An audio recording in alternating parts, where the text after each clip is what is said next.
پھر اگر یہ لوگ عیسیٰ کے بارے میں تم سے جھگڑا کریں اس کے بعد کہ تم کو حقیقت معلوم ہو ہی چکی ہے،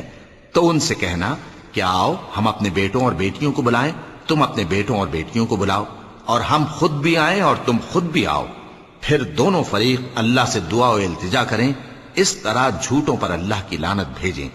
یہ تمام بیانات صحیح ہیں اور اللہ کے سوا کوئی معبود نہیں، اور بے شک اللہ غالب ہے، صاحب حکمت ہے۔ بس اگر یہ لوگ پھر جائیں تو اللہ مفسدوں کو خوب جانتا ہے۔ کہہ دو کہ اے اہل کتاب، جو بات ہمارے اور تمہارے دونوں کے درمیان یکساں تسلیم کی گئی ہے اس کی طرف آؤ، وہ یہ کہ اللہ کے سوا ہم کسی کی عبادت نہ کریں اور اس کے ساتھ کسی چیز کو شریک نہ بنائیں، اور ہم میں کوئی کسی کو اللہ کے سوا اپنا کارساز نہ سمجھے۔ پھر اگر یہ لوگ اس بات کو نہ مانیں تو ان سے کہہ دو کہ تم گواہ رہو کہ ہم اللہ کے فرما بردار ہیں۔ اے اہل کتاب، تم ابراہیم کے بارے میں کیوں جھگڑتے ہو؟